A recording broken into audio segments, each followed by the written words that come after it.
Pessoal, vou trazer para vocês agora uma entrevista espetacular dada há instantes atrás por Nicolas Ferreira ao pessoal do Pânico. Eu separei alguns trechos para vocês muito importantes e que dizem respeito justamente aos principais acontecimentos do momento.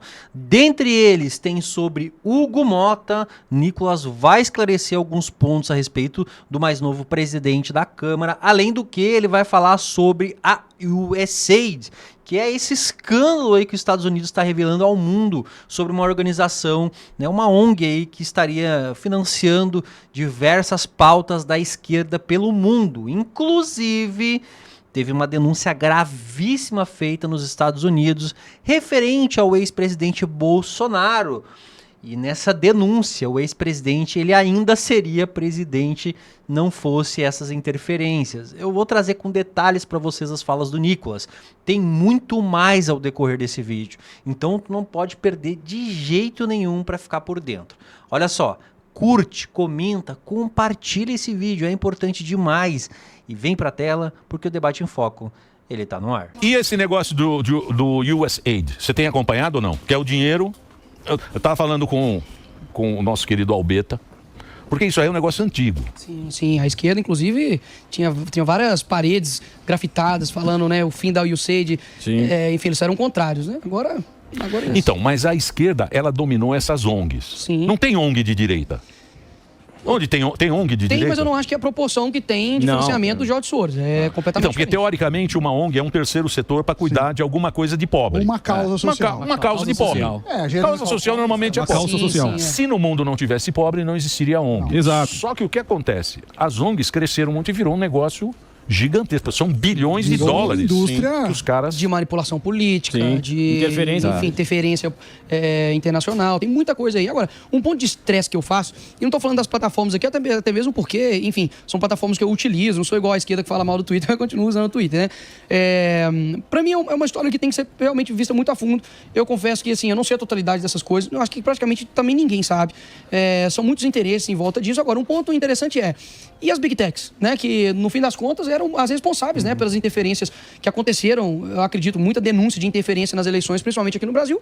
E agora, enfim, a culpa não é de nenhuma delas, é tudo da USAID. Então, assim, será que não é uma maneira de, enfim, livrar a barra deles, livrar a barra do Mark Zuckerberg, para poder, bota a culpa tudo no USAID, a gente toma o controle deles e a gente fica aqui, enfim, limpo? Eu não sei. Então, assim, até hoje, Emílio, eu não fiz um vídeo a respeito disso, não me, digamos assim, me envolvi. Porque, cara, muitas das vezes você é feito de bucha de canhão para interesse de pessoas que eu não sei qual que é. Então, aquilo que eu sei, eu entro, eu falo, eu gravo vídeo e tudo.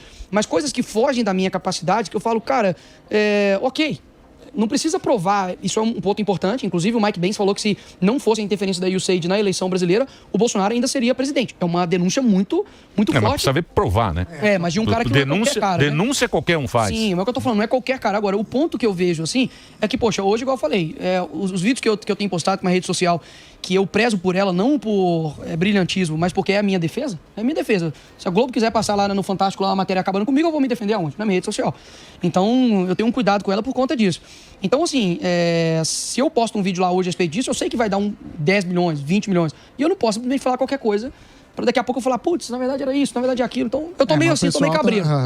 Só checar esse número, hoje eu tô sem o micro aqui. A Rouanet, por exemplo, é interna, mas é para cultura, 15 bi. A Rouanet. Sim. E o Agro, 2.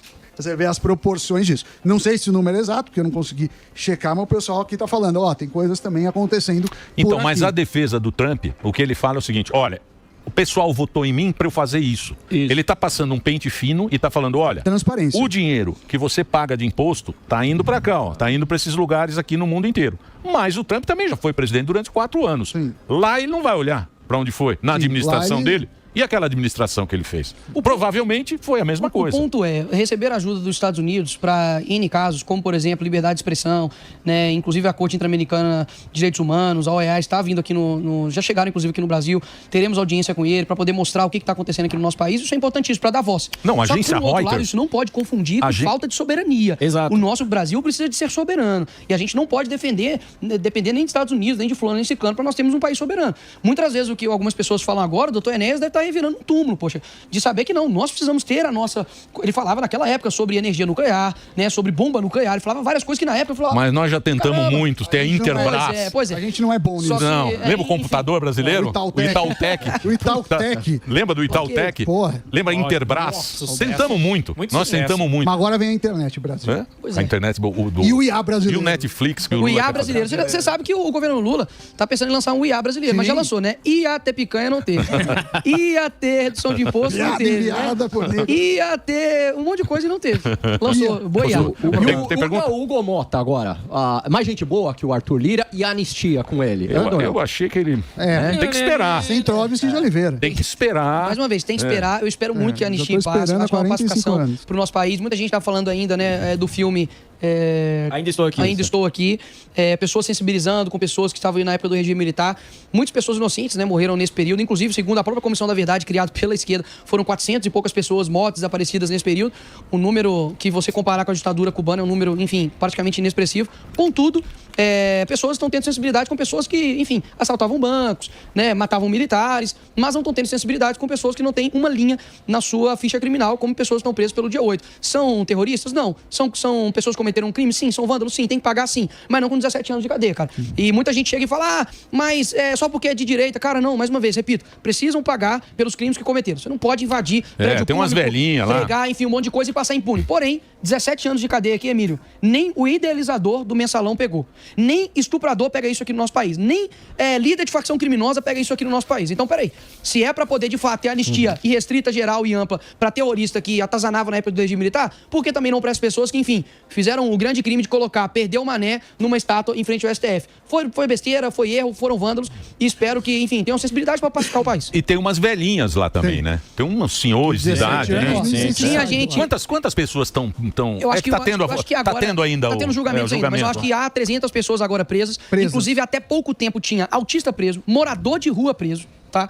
E eu posso falar, eu fiz 10 vídeos, tá bom? Durante o ano passado, durante esse período, mostrando os 10 piores casos de pessoas que foram injustiçadas. Existem pessoas, assim, que pegaram crimes que fizeram crimes, mas tomaram penas proporcionais, mas há inocentes. É isso que o pessoal não tá entendendo. Há inocentes, pessoas que, enfim, entraram lá, viram o que estava acontecendo. Mas agora saíram, tem que esperar. Pessoas que nem estavam lá. Então, mas tem que esperar esse julgamento agora pra. Então, eu não sei, confesso, qual que seria o timing disso, mas primeiro, por que o STF tá julgando essas pessoas? Elas não têm foro privilegiado. O STF julga. Mas é que entrou nessa. Entrou entrou lá na pasta, naquela pasta lá. Aí que tá, né? Um ministro toma conta de tudo. Tudo cai no STF. O Dino tava decidindo sobre contrato de funerária em São Paulo. Tipo, por que o ministro tá tocando sobre isso? Por que esse cara que pegou todos os processos a respeito dessas pessoas, o processo não é físico? Mas isso aí não é a falha, não é a falha da lei? Do Congresso? Do Congresso? Porque o Congresso também vai empurrando tudo. Sim, tudo que não dá. Pera lá. Tudo que não dá voto, o Congresso vai... Tudo que é impopular. Tudo que é impopular, o Congresso vai tirando da frente. Há uma brecha na lei de que, caso haja vacância de decisão do Congresso, o STF ele decide sobre isso. Houve vacância sobre aborto no Congresso? Não. A esquerda não conseguiu emplacar isso. E aí o STF tomou pra si a Rosa Weber, que, meu amigo, você, Rosa Weber, se você não se arrepender, não pedir perdão pra Deus, você deu um passo longo pro inferno. Porque ela foi a pessoa que deu o voto pra poder dar continuidade ao aborto no nosso país, pô. Então, assim, peraí, a questão do porte de drogas, né, legalização da maconha, o STF tomou pra si, no Congresso nunca passou. Então, eles usurpam os seus poderes a todo instante, pô. Não tem dessa de que, você acha que o STF tá preocupado com o Brasil e agora, não, o Congresso não decidiu, deixa pra mim decidir. Tá de sacanagem, olha quem indicou aqueles caras pra lá, pô. Você tá muito bravo, hein? Tá bravo. Tô bravo, sabe por quê, Emílio? Tá a direita piroca na cabeça. Pode falar, sabe por que você fica indignado? Delari, pra nós acabar aqui. Delari pra Delari tá feliz. Deixa a gente continuar. Tô brincando. A grande questão é a seguinte. As pessoas estão indignadas. As pessoas querem algo de fato novo, que é algo que coloca esse país pra frente. E posso falar uma coisa, você pode ser de esquerda, pode ser de direita, pode não gostar de mim, não importa. Mas fazer as mesmas escolhas, esperando resultado diferente, você vai tomar pra dentro sempre. Todo mundo querendo ser mais direita que o outro. E voltando ao exemplo, que é a coisa mais recente, a eleição municipal, a gente viu o Malafaia descer a marreta no Pablo, ele gastou mais tempo descendo a marreta no Pablo do que descendo a marreta no cara da esquerda que ele diz combater. Como que faz, hein? Pra equilibrar as direitas, por mais que você tenha um candidato que você acha que representa mais, outro acha que mais, mas que nem faz a parte da patota, que nem a gente tem Ratinho Júnior, a gente tem Zema, a gente tem o Tarcísio, uma galera. Como fazer pra dar uma equilibrada e o pessoal não ficar num fogo amigo aí, hein? Eu acho que eu acredito numa política de convergência e não de espantar pessoas. Sim. E eu vejo que, infelizmente, tem uma parcela que é PhD em afastar as pessoas. Então, assim, o Silas Malafaia, ele fez vídeos, sim, criticando o Pablo Marçal, não foi pouco, não. Foram vários vídeos. E depois também desceu ali no próprio Bolsonaro também, assim, palavras pesadas, chamou ele de um monte de coisa. Interessante que essa patrulhazinha pequena que fica me atacando nunca falou um A do Silas Malafaia. Quem é? Exato. Quem Né? é o Nunca falou um A do Albaçado? Silas Malafaia. Então, assim, o que eu acho é cada um, de fato, precisa ter o seu nível de divergência para poder a gente chegar numa convergência. Exato. Eu não concordo 100% com a minha mãe. Exatamente. Eu vou concordar 100% com Exato, um político é o ou que eu qualquer coisa. E o mais interessante, as pessoas muitas vezes sabem disso. Só que é potencializado por um monte de coisa, cara, que assim, é da política e é chato. Tipo, o cara tá tendo mais relevância. Porque o cara tem mais visualização em vídeo. Cara, todo mundo na rede social começou com 0 seguidor. E é engraçado que antes, né? Porque é o deputado TikTok. Mas o cara quer um stories meu. Decide. Ou eu sou um menino imaturo que não sabe de nada, ou você quer entrar aqui na rede social para poder também ganhar, enfim, like, clique, etc. Então, cara, eu acredito o seguinte, as pessoas, mais uma vez, por estar muito tempo dentro da igreja, eu entendi muito o que é corpo. Cada um tem uma função. Eu, desde já, na igreja, tanto já ministrei dentro da igreja, quanto também já passei inúmeros sábados com a minha tia, Janete, meu primo Danilo, lavando a igreja, cara. Lavando o banco da igreja, tirando chiclete debaixo de cadeira. Aí você limpava tudo, tirava as cadeiras, depois empilhava elas todas, jogava, passava vassoura, depois puxava com o rodo. Quantas lajes eu já bati, bicho? Tipo, com os meus tios para poder construir casa. Então, assim, cada um tem uma função. Vai ter gente dentro da igreja que vai recepcionar, e é importantíssimo. Vão ter pessoas que vão recolher o dízimo, vai ter pessoas que vão ministrar, vão ter pessoas que vão tocar. Qual que é a dificuldade, mais uma vez, da direita compreender isso? O Silas Malafaia, por exemplo, ele é um cara, pode falar o que quiser, mas ele tem coragem. Em determinados momentos, isso é importantíssimo. Como, por exemplo, na defesa das prerrogativas dos deputados, da sua liberdade. Agora, vai dizer que eu vou concordar 100%? Não. Sim. E assim, tá tudo bem de não concordar, cara. Então, mas você acha que essa frente... Porque aí você está falando uma frente ampla, certo? Sim. Que é o que o Lula fez. Se o Lula não tivesse feito essa frente ampla, ele não ganhava. Ele não ganhava se não tivesse. Pegou... Só que na hora de governar, você precisa fazer 700 ministérios, fatura vem, né? carreta furacão, ter cargo pra todo mundo. Ou o cara vem por necessidade ou vem por gravidade pro seu lado. Tipo, hoje mesmo eu sei que, além de somente ser um cara de rede social, eu sei que eu sou uma ameaça pros caras. Poxa, se eu quiser falar assim, quer saber, então, deixa eu pegar o histórico desse líder de partido aqui, deixa eu fazer um vídeo só em cima dele. E falar assim, pessoal, não dá paz pra ele em nenhum lugar do Brasil onde ele estiver. A vida dele acabou. Então, assim, eu sei que eu sou uma ameaça pros caras. Então, não é só mais um cara ali que tá fazendo um videozinho qualquer. Até mesmo porque um vídeo foi capaz de revogar uma medida do governo do PT. E o Lula, meu amigo, fala o que quiser, mas eu sei reconhecer as características e virtudes do meu inimigo também. O cara é corajoso pra caramba. Na treta que teve com relação a Israel e Hamas, ele manteve a posição até hoje. E não abre mão. Então, ele é um cara que segura a onda. Então, o que eu acho, assim, que as pessoas precisam compreender? Que você tem que ter uma política, assim, de coalizão. De chamar as pessoas pra perto. De explicar as coisas. Por exemplo, eu não vou falar aqui porque é uma coisa... Enfim, foi numa festa privada, foi numa festa na filha do Neymar e tal. Quantas pessoas estavam ali que não me seguem e vieram falar, sou teu fã? Eu tenho direct aqui de um monte de gente que fala, velho, eu gosto demais de você, mas eu não te sigo. Você é um cara querido, porque Nicolas. Senão os caras que cancelaram vão me cancelar também. Mas você é um cara que não tem o que falar de você, é o que você falou. Não tem história. Você não tem história. Você não é um cara que... Você não tem onde buscar, entendeu? E esse é que é o problema. Só que eu acho que o grande problema do Bolsonaro é assim, o cara vai atrás do Bolsonaro na época da eleição, ele cola no Bolsonaro. E depois ele fala, opa, agora eu não preciso mais... esse Bolsonaro, porque o Bolsonaro tem os filhos, tem lá o Eduardo Bolsonaro, tem a tropa Bolsonaro. Ele fala, não, agora eu não quero mais Bolsonaro. Aí ele fica tentando cavar um pênalti. E todo mundo que se afastou do Bolsonaro, principalmente de uma maneira injusta, desleal, tomou pra dentro, né? Tem deputado aqui mesmo desse estado aqui que saiu de 1 milhão e tantos de votos pra... Não ganhou nem pra vereador, eu falei. Isso aí eu previ. Outros também, que, enfim, fizeram da mesma forma. Então, mas não apoia. Por exemplo, o Trump. Sim. O Trump, você não viu um republicano fazendo o que fez? Não, ninguém. Falando, agora vamos largar o Trump. Até o cara, o vice-presidente dele era um inimigo dele. O Ron DeSantis, ele ensaiou. O Ron DeSantis, ele ensaiou, mas ele viu que não ia rolar. Ele voltou. Mas não fez que nem faz. Porque agora faz uma campanha, é uma campanha meio... Mas até pra trair, os Estados Unidos é melhor do que os caras aqui no Brasil. Até a traição lá, ela é feita da melhor maneira possível, né? Eu só acho que assim... Mas quem que tá traindo? Você não fala também? Você não fala. Não tô falando, não. Você entendeu errado. Eu falei a traição é tipo uma Joyce Haussmann da vida, um Frota, desses caras que eu tava falando, e especificamente traiu o Bolsonaro. Todo mundo que fez isso se ferrou. O que as pessoas não podem colocar na mesma balança são as pessoas que talvez querem tomar decisões um pouco divergentes, ou divergências que existem, e colocar no mesmo patamar desses caras. Então, assim, mais uma vez, existe uma parcela de caras que fazem isso. Eu não dou moral, eu simplesmente respondo com biscoito, que é isso que esses caras querem. E, enfim, mais uma vez, Emílio, eu juro por Deus, se eu pudesse botar uma GoPro na minha cabeça, assim, e ver o meu dia a dia, nego ia ficar tipo assim, velho, como que tem tempo de fazer esse tipo de coisa? Não é porque eu sou um super-herói, não, mas é porque essa coisa tá dentro de mim. Tipo, eu paro, sei lá, passo na frente de uma escola, os meninos falam, velho, eu vou votar no C pra presidente, eu gosto de bater. Eu falo, quantos anos você tem? 12? Eu falo, não, impossível, com 12 anos, velho. Eu ajudava o Goku a fazer Gequidama, eu tava um pouco me ligando pra política. E o homem que não fez isso, se não virou, tá dando certo. Tô brincando, tem problema você não ter visto Dragon Ball Z, não.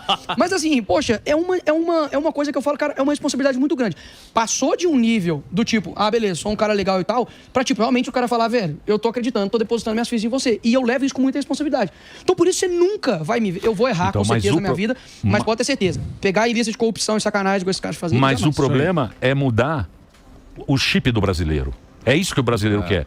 O brasileiro ele quer o melhor para ele, mas nunca muda. Então ele escolhe o governante e normalmente é o cara que é meio outsider. Isso. Porque ele vai contra o sistema, fala, tá tudo errado. Só que o cara, quando ele entra no sistema, ele gosta daquilo lá. Então ele gosta daquela coisa de Brasília, sabe, aquelas festas, o Black Label, Blue Label. Blue Label. Só Blue Label. Você olha assim, é tudo azul.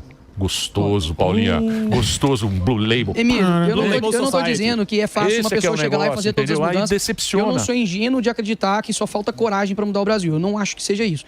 Eu acho que são N fatores. Igual como eu disse, eu tô 3 anos na política, eu construo relacionamento, e não é com um intuito, não. Eu construo porque eu acho legal mesmo, assim.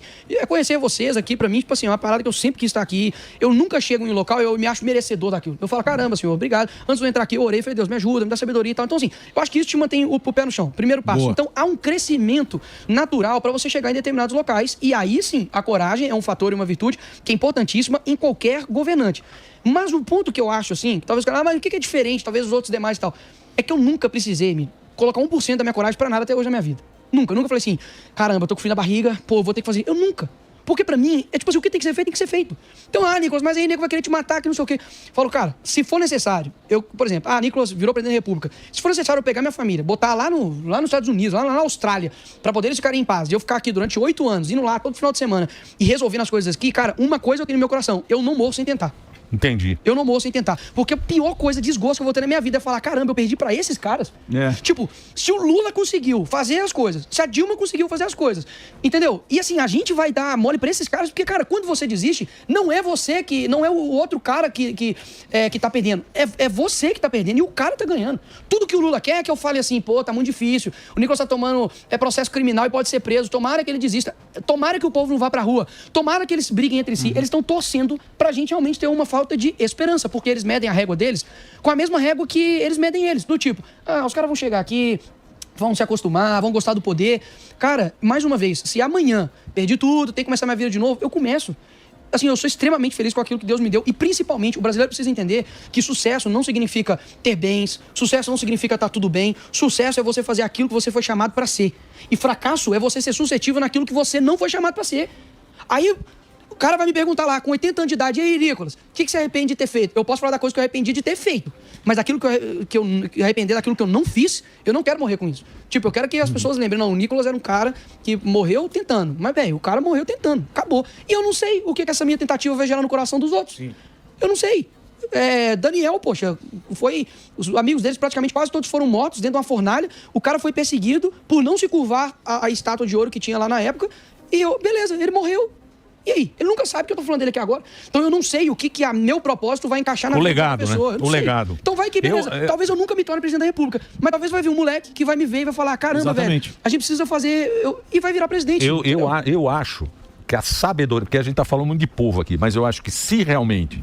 Eu acho que o povo que eu digo é todo mundo. O povo sabe para onde ir. Se o povo tivesse poder mesmo, se todo mundo tivesse poder, mas não tivesse essas... ia ser totalmente diferente. O povo sabe. O povo sabe quando ele está sendo roubado, quando exagerou. A sabedoria da multidão é que normalmente você tem a elite, né? A elite quer controlar. Precisa controlar a galera. É interessante que o povo brasileiro ele acredita nesse poder dele quando ele é torcedor. Ele acredita que o grito dele dentro do estádio pode mudar o placar de um jogo. Como já mudou. No caso, por exemplo, do Cruzeiro e Flamengo, Galo e Flamengo. Eu acredito e vai lá e vira. Contra o Corinthians também. Contra diversos jogos que aconteceram. E olha que eu sou cruzeirense, hein? Mas, velho, um grito de eu acredito... E os caras, assim, 60 mil pessoas falando com você, que é jogador. Imagina você, jogador, ouvindo 60 mil pessoas falando eu acredito. Meu amigo, isso muda a sua cabeça. Aí, para ir para rua, para poder, fora Lula, ou para poder derrubar um ministro que está descredibilizando a nossa democracia, as pessoas falam, mas aqui não é tão, assim, acho que não vai dar. Então, mas o Brasil, você tem que entender que é um sobrevivente, é uma Cunaíma, Sim, não é? é o anti-herói. É o anti-herói, é uma Cunaíma, ele sempre dá um ele jeito, sempre deu um jeito, passou lá, É puta, tudo meio lembra a zoado. Zélia Cardoso de Mello? Opa. A Zélia, vocês não eram nascidos. Sim, pô, a Zélia, Mulher do chicanismo. a Zélia tirou o dinheiro de todo mundo, do Congelou. banco. Boa. Não, dinheiro, saldo. Poupança. Ela falou, acabou, 50 acabou, não tem 50 mais. conto pra cada um. Maravilhoso O brasileiro sobreviveu, então a nossa história é triste. É Nicolas, isso. que Obrigado. prazer. Muito obrigado, cara, Boa, você ter vindo. Nicolas. Muito bom. Pessoal, eu falei pra vocês que seria uma entrevista espetacular. O Nicolas falou muitas coisas interessantes. Dentre elas, a gente percebe uma maturidade incrível. Ele que teve a notícia ontem de que vai ser pai pela segunda vez. A esposa dele, então, tá esperando mais um filho. Muito, muito bacana isso. Acontece que o Nicolas, então, me parece que tá na expectativa de que essa PEC aí, com a redução de idade para o Senado, ela passe para que, então, ele dispute uma vaga aí no Senado em 2026. Ou, pelo que eu entendi, ele deve fazer uma disputa aí pelo governo do estado de Minas Gerais, que talvez tenha como um opositor dele, aí, um adversário nessa corrida, o Pacheco, ex-presidente da Câmara dos Deputados. Eu não preciso nem falar que o Nicolas deve atropelar. Acontece que a gente vai ter que ficar nessa expectativa e eu vou trazer essas informações para vocês. A respeito da PEC, o Nicolas no Senado seria espetacular. Tá certo, ele vai fazer falta também na Câmara dos Deputados, mas a gente sabe que como senador ele teria aí, digamos que uns poderes a mais aí, justamente uma pauta, um local que a gente hoje tem a falta, né, de pessoas importantes lá. Apesar de terem algumas, a gente precisa de números. Bom, eu quero saber a opinião de vocês, então já chega aqui embaixo deixando o like para quem não deixou ainda, compartilha esse vídeo, fica ligado que logo mais já tem vídeo novo aqui no canal Debate em Foco.